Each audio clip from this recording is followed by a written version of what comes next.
네, 오늘 우리 너무나 잘 아는 말씀인데 이 말씀 가지고 두 주인을 섬길 수 없나니 라는 제목으로 함께 말씀을 나누고자 합니다. 한 스승이 자신의 존재 가치에 대해서 궁금해하는 제자들에게 갑오로 내려오는 조각품을 주면서 값을 알아봐 가지고 오라고 했습니다. 그 제자는 양곡상에 들려서 이 보물을 주면 내게 무엇을 주겠소? 라고 물었습니다.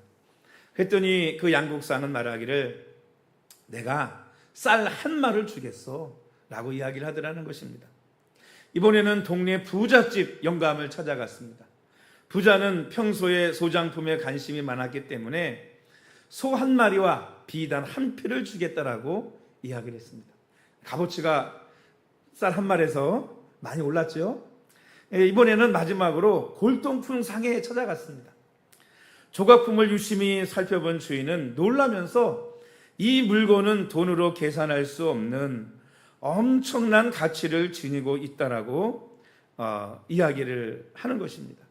주인을 제대로만 만나면 부르는 것이 값이다 라고 이야기를 하더라는 것입니다. 제자는 이 말을 듣고 스승에게 돌아와서 조각품의 가치에 대한 설명을 했습니다. 제자의 말을 들은 스승은 말하기를 사람은 배를 채우는 쌀 한 말에 자신을 팔아넘길 수도 있고 얼마만큼의 돈을 받고 팔아넘길 수도 있다. 하지만 주인을 잘 만나면 자신을 돈으로 따질 수 없을 만큼 고귀한 존재로 만들 수 있다라고 제자에게 이야기를 했습니다. 사랑하는 성도 여러분, 어떤 주인을 만나느냐에 따라서 우리 인생의 가치가 달라진다는 것입니다. 쌀 한 마리짜리가 될 수도 있고 좀 소 한 마리, 비단 한 피 될 수도 있고 때로는 그 가격을 매길 수 없는, 가치를 매길 수 없는 어마어마한 고귀한 존재가 되기도 한다는 것입니다. 여러분, 오늘 말씀은 불의한 청지기의 비유에 대한 말씀입니다. 그리고 그 끝에 오늘 본문의 말씀을 하고 있습니다. 어떤 부자에게 청지기가 있었습니다. 이 청지기라고 하는 것, 이 직업은 부자가 자기 재산을 잘 관리하고 이렇게 불려야 되지 않겠습니까? 근데 이 부자가 주인이 다 하기에 이 양이 너무 많은 거예요. 그러니까 누굴 두냐 하면 청지기라는 직원을 둬서 이 직원이 이 주인의 재산을 가지고 빌려주고 이자도 받고 장사도 시키고 그래가지고 재산을 증식시키는 일을 하는 사람인 거죠. 그런데 이 부자의 청지기가 이상한 소문이 주인에게 들려오는 거예요. 이 청지기가 주인의 재산을 낭비한다는 소문이 주인에게 들린 것입니다. 주인이 그 이야기를 듣고 아니 재산이 늘어나는 것이 아니라 줄어들고 낭비가 된다고? 어떻게 하겠어요? 여러분 같으면 당장 장부 가져와 봐라. 몇 월 며칠 날까지 장부 정리해서 가져와라. 만약 문제가 있으면 너를 내가 해고하겠다. 이렇게 주인이 청지기를 불러서 이야기를 하는 것입니다. 청지기가 그 얘기를 듣고 보니까 이게 불안한 거예요. 왜 불안하겠어요? 그 소문이 가짜가 아니고 진짜였거든요. 주인의 소유에 많은 손해를 끼치고 있었습니다. 그래서 청지기는 두려웠습니다. 왜냐하면 이 청지기 직무회를 할 때는 잘 먹고 대접받고 그렇죠? 월급도 많이 받고 그래가지고 살았는데 이 청지기 직무를 쫓겨나고 그만하고 나면 다른 사람이 나를 써주지도 않을 것이고 손해를 끼친 청지기를 누가 쓰겠습니까? 그러니 어떻게 살아야 될까라고 하는 걱정이 되었던 것입니다. 노동을 해서 먹고 살자니 이제는 힘이 없고 그죠? 또 빌어먹자니 어때요? 부끄러운 거예요. 이 청지기는 묘안을 생각해냅니다. 내가 이렇게 하면 청지기를 관둔 다음에도 내가 굶어 죽지 않으리라. 그리고 한 것이 뭐냐 하면 이 주인에게 빚진 사람들을 불렀습니다. 밀 100마를 빚진 사람에게 정수에 빨리 50이라 써라, 고쳐라.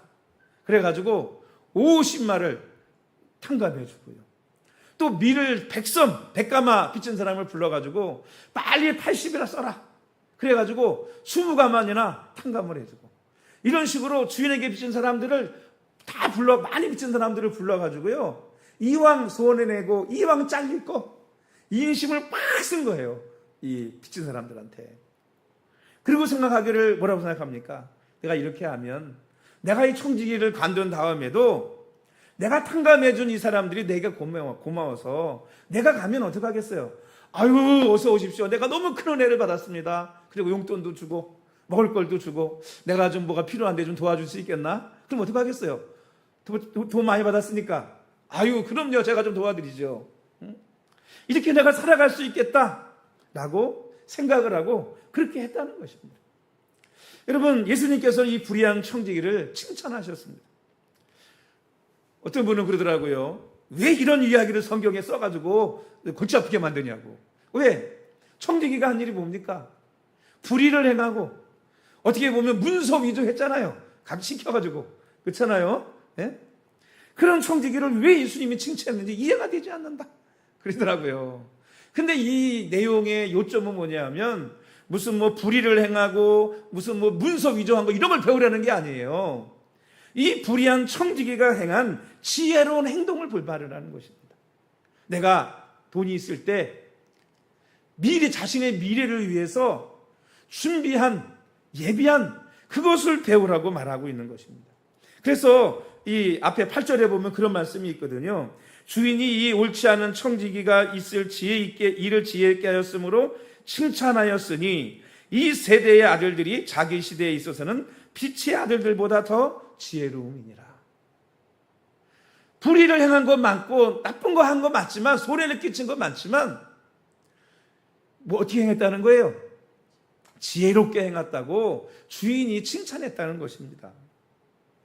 사랑하는 성도 여러분, 오늘 말씀 통해서 예수님께서 이 불의한 청지기의 비유를 하신 것은 재물을 가지고 쌓아두고 손해 끼치지 말고 뭐라는 거예요? 자신의 미래를 위해서 준비하라고 말씀하고 있는 것입니다. 그리고 이 말씀을 하신 다음에 어떤 말씀을 하셨느냐? 오늘 본문에 나오는 말씀을 하셨어요. 우리 13절 말씀을 한번 다 같이 읽어보겠습니다. 13절 시작. 집 하인이 두 주인을 섬길 수 없나니 혹 이를 미워하고 저를 사랑하거나 혹 이를 중히 여기고 저를 경히 여길 것임이니라. 너희는 하나님과 재물을 겸하여 섬길 수 없느니라. 아멘. 예수님이 하신 말씀이 뭐예요? 집 하인이 두 주인을 섬길 수 없대요. 여러분, 다시 생각해보면 이 말씀은 어떤 뜻이냐면 사람은 누구나 주인을 섬기며 살 수밖에 없는 존재라는 것입니다. 이 얘기는 뭐냐면 주인이라는 게 뭐예요? 내가 믿고 의지하고 때로는 내가 섬기고 하는 게 주인 아니에요? 내가 매여 있는 거. 그게 바로 나의 주인 아닙니까? 그러니까 사람마다 다 내가 자유로운 것 같고 내가 내 삶의 주인인 것 같지만 그렇지 않고 인간은 늘 뭐에 사느냐? 매여 산다는 거예요. 대부분의 사람들은 뭐에 매여 사느냐? 돈에 매여 삽니다. 돈에. 그러니까 돈에 매여 살면 뭐의 종이 되는 거예요? 돈을 섬기는 사람이 되는 거고 돈에 반대로 얘기하면 돈의 종이 되는 거죠. 그래서 여러분, 우리는 다 무엇 하나 매여 살아요. 이번 한 주간 그런 생각이 많이 들더라고요. 사람들이 요즘 너무 많은 것에 매여 사는구나. 때로는 과거에 매여 살기도 하고 지나간 속상한 일에 묶여 살기도 하고 그래서 늘 그것 때문에 고심하고 때로는 잠 못 이루고 때로는 괴로워하고 때로는 고통스러워하고 그거를 떨쳐버리고 끌어내지를 못하는 거예요. 때로는 어떤 사람은 권력에 매여가지고 오직 권력 위해서라면 어떤 사람은 명예 취세는 큰일 나는 거죠. 뭐. 생명보다 중요해요. 권력과 명예가. 이렇게 여러분 매여 살 수밖에 없는 존재라는 거예요. 아마 무엇인가에 매이지 않고 살아가는 사람은 아마 한 사람도 없을 것입니다. 그런데 예수님께서 뭐라고 말씀하시는 거예요? 두 주인을 섬길 수 없다는 거예요. 하나님께 매이고 하나님을 섬기든지. 재물이라고 그랬지만 뭐 재물만 얘기하겠습니까? 하나님 외에 우리가 섬기고 또는 매여 있는 모든 것들을 통틀어 얘기하는 거예요. 그 중에 가장 대표적인 게 뭐니까? 재물, 돈이니까 재물이라고 얘기한 거죠. 그래서 두 중에 하나지 둘 다 섬길 수는 없다는 거예요. 둘 다 섬길 수는 없다. 그렇다면 여러분 어느 주인을 섬길 것인지를 오늘 우리는 뭐 해야 되느냐? 여러분 결단해야 됩니다. 하나님을 섬길 것인지 또는 재물과 내가 매여 있는 무언가를 섬길 것인지, 우리는 하나님과 재물 사이에 균형을 잡고 살아갈 수 있을 것이라고 생각을 합니다. 그런데 우리는 균형을 잡을 수가 없습니다. 왜 그럴까요? 우리의 마음이 여러분 하나이기 때문이에요. 여러분, 하나를 미워하고 하나를 사랑하던가, 혹은 하나를 중히 여기고 하나를 경히 여기던가, 둘 중에 하나인 거예요. 여러분, 아내가 남편도 사랑하고 아들도 사랑하죠. 그죠? 근데 둘 다 똑같이 사랑할 수 있을까요? 그렇지 않아요. 어느 순간, 결정적인 순간이 오면 한쪽을 더 중히 여기게 되지 않습니까? 그래서 우리는 하나님과 재물 또 무엇인가를 겸하여 섬길 수가 없는 것입니다. 그래서 예수님이 이 말씀을 하신 이유는 뭐겠어요? 재물에 매이지 말고, 세상 것에 매이지 말고 하나님만 바라보고 하나님만 섬겨라, 이 말씀을 하시는 거거든요.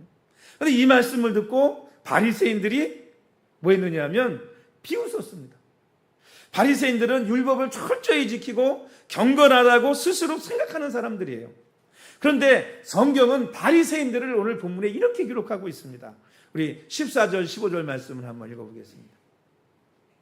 시작. 바리새인들은 돈을 좋아하는 자들이라 이 모든 것을 듣고 비웃거늘 예수께서 이르시되 너희는 사람 앞에서 스스로 옳다는 자들이나 너희의 마음을 하나님께서 아시나니 사람 중에 높임을 받는 그것은 하나님 앞에 미움을 받는 것이니라.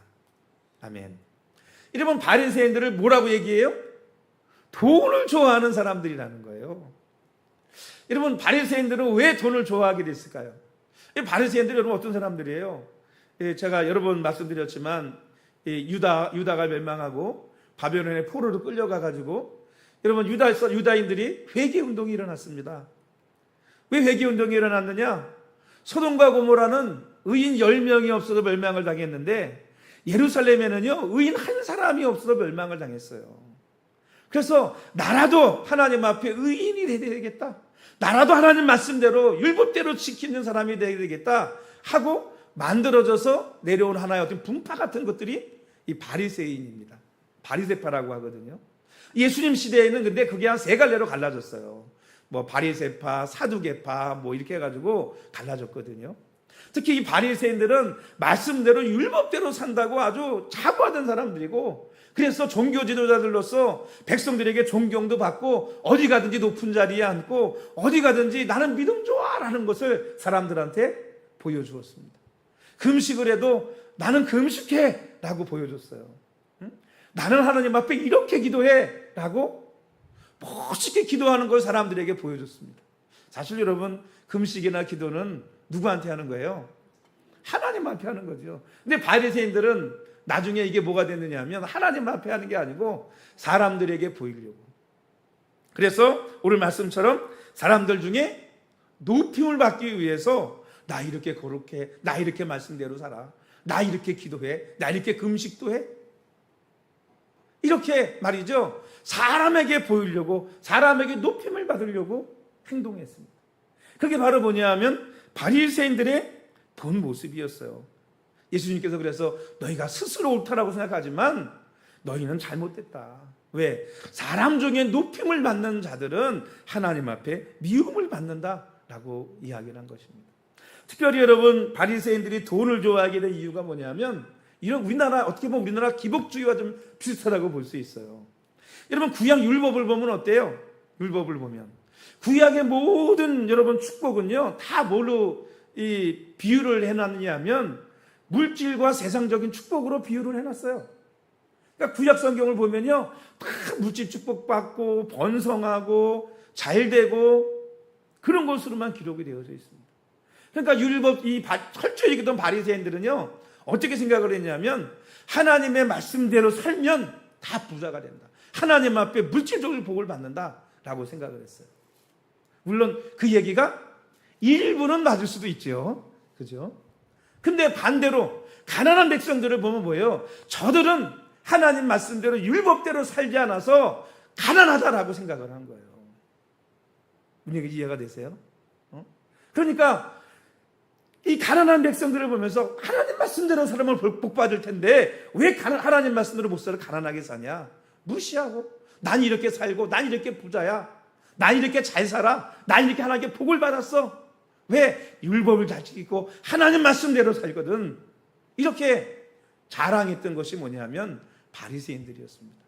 그러니까 뭘 좋아한 거예요? 돈을 너무너무 좋아한 거죠.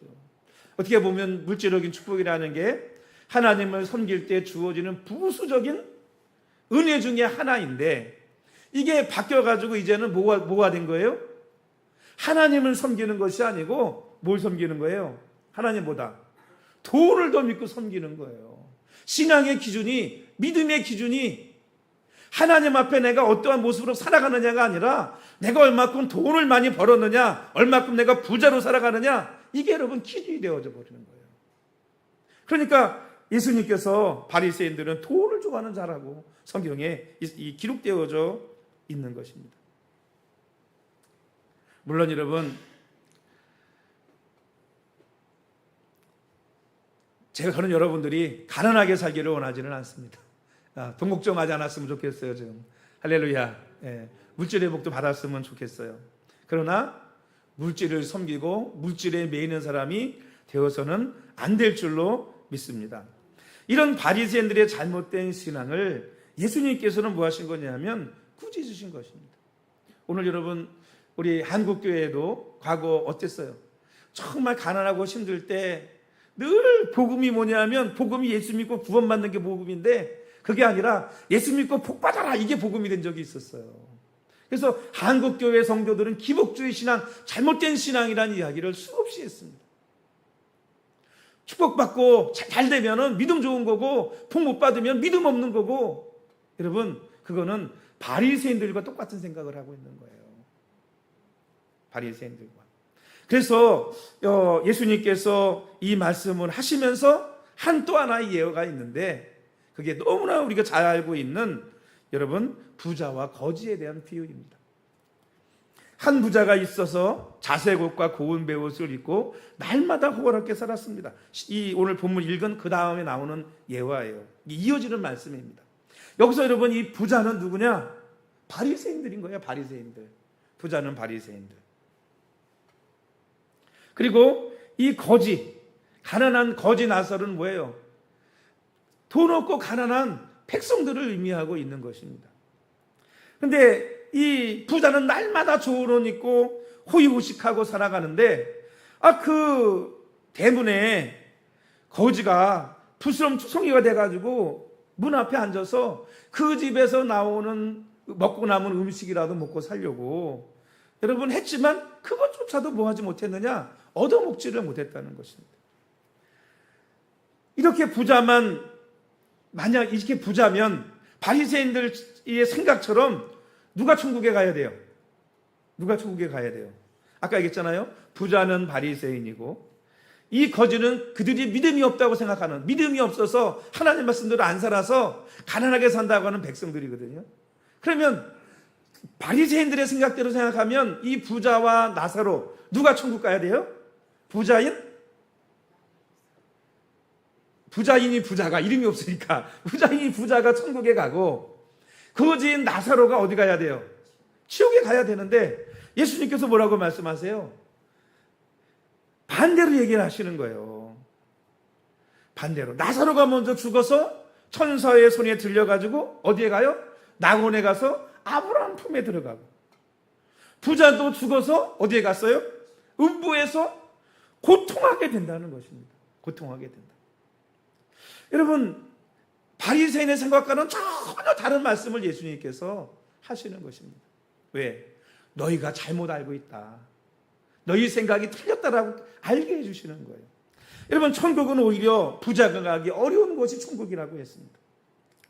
마태복음 19장 23절 말씀에 부자가 천국에 들어가기 얼마나 어려운지, 낙타가 바늘길로 들어가는 것이 부자가 하나님 나라에 들어가는 것보다 쉽다는 거예요.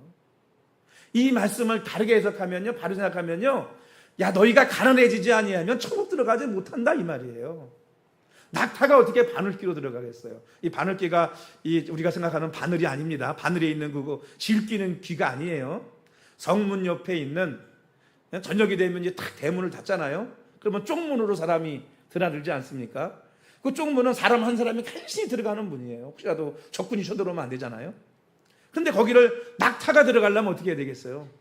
낙타의 등에다가 잔뜩 짐 싣고 있는 거 없는 거 다 싸질머지고 그 바늘귀를 들어갈 수 있느냐?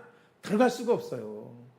낙타가 탁 친 내리고 무릎 꿇고 기어야 그 조그만 바늘귀로 들어갈 수 있는 것입니다. 그러니까 바꿔 얘기하면 가난해지지 않으면 부자는 결코 뭐 할 수 없다? 천국에 들어갈 수 없다는 거예요. 그리고 우리 여러분 막 가난해져야 되나요? 이게 여러분 육신적인 얘기가 아니고 우리의 마음을 얘기하는 거예요. 그래서 예수님께서 구약에 늘 물질적인 축복을 얘기하지만 물론 축복관이 예수님께서 뭐라고 말씀하셨어요? 산상수훈에 팔복에 나오잖아요. 그 팔복 가운데 심령이 가난한 자는 복이 있나니 천국이 저희 것이며 그랬지 않습니까? 근데 거기에 보면 물질의 축복을 받는다 이런 말이 있나요? 그런 말씀이 여러분 한마디도 없습니다. 다시 주제로 돌아와서 우리는 여러분 투주인을 섬길 수 없습니다. 왜 그래요? 부자는 마음을 재물에 빼앗겨서 하나님보다 물질을 더 좋아하고 따르게 되기 때문입니다. 여러분 그렇지 않아요? 존 메가더 박사라고 하는 분이 쓴 하나님을 섬기면서 재물을 관리하는 법이라는 책에 나오는 이야기가 있습니다. 이 메가더 박사님은 목사님이에요. 그런데 한 번은 그런 일이 있었대요. 병도가 찾아왔어요.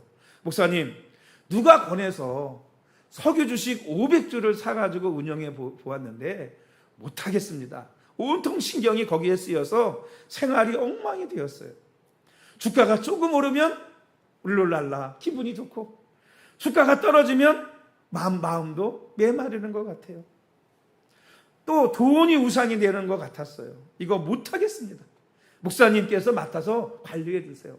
그리고는 이 메가더 목사님에게 500주를 주겠다는 거예요. 목사님은 사실 다 내가 무슨 목사가 주식을 하느냐. 그리고 거절했지만 계속 와가지고 목사님 맡아서 관리해 주세요. 라고 하니까 어쩔 수 없이 그래 뭐 500주 공짜로 생겼는데 한번 그냥 관리해 보지 하고 어쩔 수 없이 받게 되었습니다. 그런데 그것을 관리하다 보니까 항상 관심이 쓰였습니다. 예배 마치고 사무실 들어오면 주식이 올랐나 떨어졌나 그거 보는 거예요. 주가가 떨어지면 별로 기분이 안 좋아. 마음이 상해. 주식이 오르면 어때요? 룰루랄라 마음이 기쁜 거예요. 야 얼마 벌었네. 그러다 보니까 어떻게 돼요?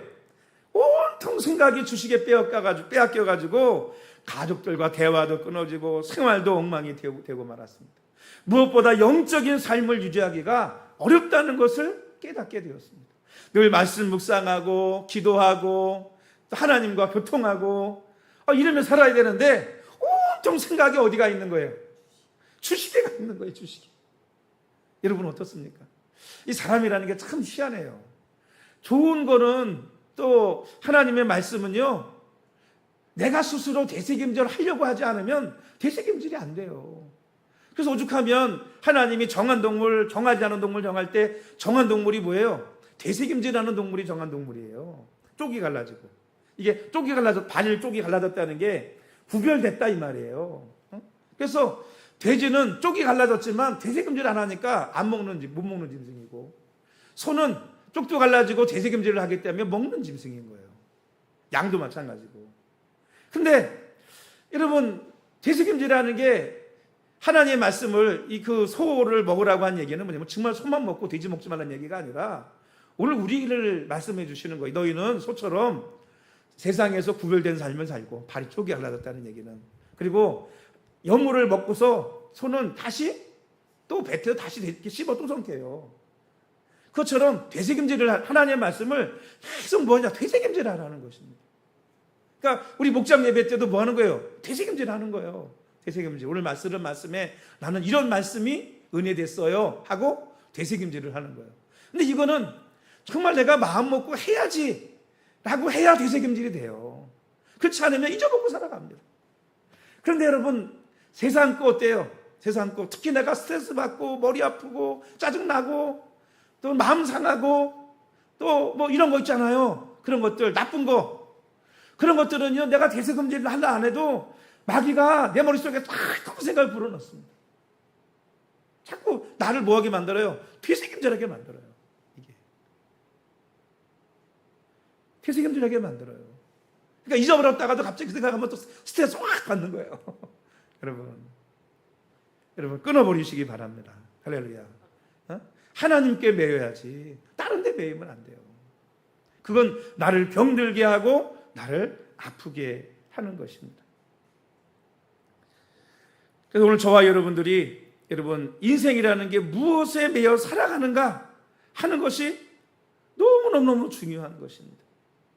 돈을 위해 살아간다면 돈의 종이 되는 것이고, 성공을 위해 살아간다면 성공의 종이 되는 것이고, 그러니까 어떻게 해요? 성공은 할지 모르지만 다른 걸 다 잊어버려요. 사람에 매여 살아가다 보면 사람이 종이 되는 것이고, 그 사람한테 상처받고 실망하게 될 것입니다. 권력을 위해 살아가다 보면 권력이 종이 될 것이고, 권력을 잡은 것 같지만 그 순간 전력에서 하루아침에 낭떠러지로 떨어지고 맙니다. 오늘 저와 여러분들은 무엇에 매여 무엇의 종이 되어 무엇을 섬기며 살아가고 있는지를 생각해 보아야 될 줄로 믿습니다. 우리 세일교회 오는 성도님들은 하나님의 사랑에 매이고 예수님의 희생에 매이고 성령님의 은혜에 매여서 오직 하나님을 우리의 주인 삼고 하나님만을 섬기며 살아가는 성도들이 되어야 될 줄로 믿습니다. 할렐루야. 여러분, 재물, 물질이라는 게 뭡니까? 결국 재물과 물질은 신앙에 따라서 주시는 것이 아니고, 그 사람이 믿음 좀 많이 주고 믿음 없으면 안 주시고 하는 것이 아니고, 여러분, 물질은 저는 은사라고 생각해요. 은사. 근데 김병사 목사님 만납교회 그분 책을 읽다 보니까 그분 이야기를 듣다 보니까 그분도 물질이 은사라고 얘기를 했더라고요. 여러분, 방언의 은사 누구에게 있고 누구에 없잖아요. 여러분, 방언의 은사 있으면 믿음 좋고 방언의 은사 못 받으면 믿음 없는 거예요? 아니에요. 물질도 마찬가지입니다. 은사예요, 은사. 그래서 하나님께서 재물을 능을 주셔야 물질을 여러분 많이 받을 수 있는 것입니다. 물질이 많이 필요하시면 하나님 앞에 기도하세요.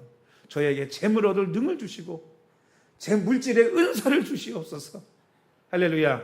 그러면 돈 버는 법이 보이는 거예요, 이렇게.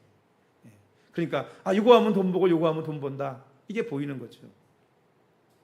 두 번째, 물질은 여러분 복도 아니고 죄도 아닙니다.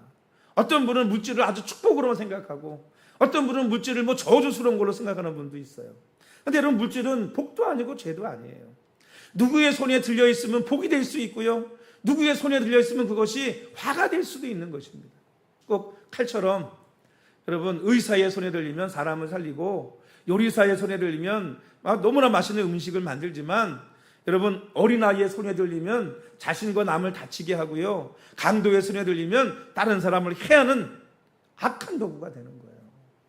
그러니까 물질 자체가 복도 아니고 그거는 죄도 아니에요.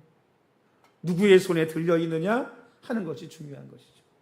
세 번째로, 물질이라는 거 뭐냐? 물질의 주인이 하나님이라는 사실을 오늘 우리는 알아야 될 줄로 믿습니다.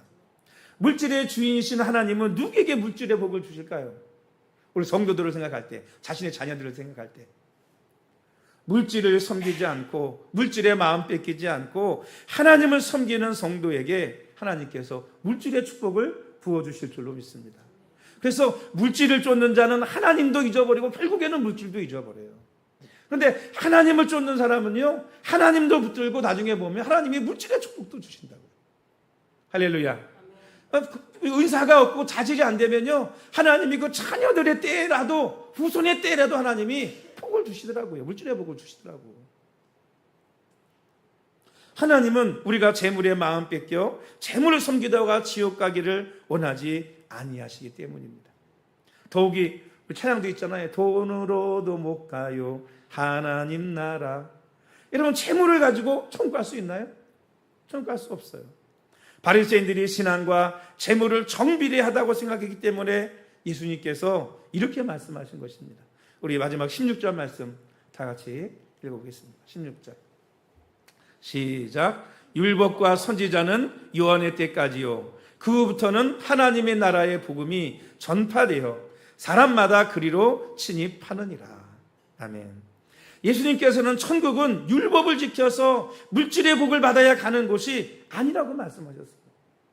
이제는 그런 시대가 끝났다는 거예요.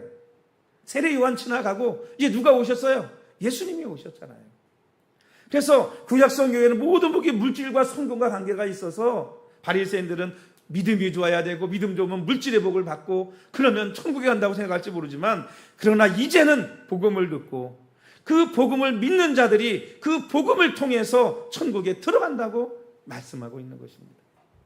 여러분, 천국은 오직 복음을 통해서 그 복음을 믿음으로 들어갈 수 있는 줄로 믿습니다. 여기 침입하느니라 라고 하는 단어가 뭐냐면 헬라어로 비아제타이라는 단어를 씁니다. 이게 무슨 뜻이냐면요, 힘으로 밀고 들어간다 이 말이에요. 여러분, 천국은 율법을 지키는 자도, 율법을 지켜 복을 받았다는 사람도, 부자도, 세상 권력가도 들어갈 수 없는, 어떻게 보면 아주 들어가기 힘든 곳이 천국입니다. 여러분, 천국 가는 게 쉬운 게 아니에요. 어려운 곳이에요. 그런데 그 천국을 어떻게 힘으로 밀고 들어가야 된다는 거예요. 힘으로 들어갈 수 없는 곳이기 때문에. 그 힘이 어떤 힘일까요? 바로 복음의 힘입니다. 복음의 힘. 복음이 무엇입니까? 저와 여러분을 위해 십자가에 걸리신 예수님의 피를 힘입어 들어갈 수 있는 곳이 바로 천국인 것입니다. 할렐루야. 예수의 피로. 그 피의 권능으로만 뭐 할 수 있느냐? 천국 문을 열고 들어갈 수 있지. 다른 것으로는 결코 천국 문을 열고 들어갈 수가 없다는 것입니다. 오늘날 이 시대를 물질 만능주의 시대라고 합니다. 물질만 있으면 모든 일을 할 수 있다는 생각을 가지고 있다는 거예요. 곧 물질이 뭐가 된 시대죠? 물질이만 있으면 모든 일을 가능하다. 이게 물질 만능주의잖아요. 곧 모든 것이 가능한 분은 누구밖에 없어요? 하나님밖에 없잖아요. 그러니까 그건 물질이 뭐라는 거예요? 하나님이 시대다, 이 시대가. 그러니까 예수님께서 우리가 한 사람이, 종이 두 주인을 섬길 수 없다라고 말씀하시는 거죠. 여러분, 이제는 뭐 해야 되느냐? 결단해야 됩니다. 하나님을 섬길 것인지 재물을 섬길 것인지. C.S. 루이스는 이렇게 말했습니다. 천국을 지향하면 세상을 덤으로 얻을 것이다. 그러나 세상을 지향하면 둘 다 잃을 것이다 라고 말했습니다. 우리는 세상이 아니라 천국을 지향하고 얻어야 됩니다. 미련한 사람은 둘 다 얻으려고 합니다. 그러나 성경은 분명히 한 사람이 두 주인을 섬길 수 없다라고 말씀하고 있습니다. 두 주인을 섬기면 두 주인에게서 배반을 당합니다. 한쪽을 선택하는 것이 현명한 일이라는 것입니다. 다윗은 그런 찬양을 했습니다. 내 마음이 확정되고 확정되어 싸우니. 오늘 저와 여러분이 주인 삼은 모든 것, 물질, 세상 권력, 명예 또는 그 어떤 것, 주인 삼은 모든 것 내려놓고 하나님만을 섬기며 살아갈 수 있는 성도들이 되시기를 주님의 이름으로 축원합니다. 기도하십니다.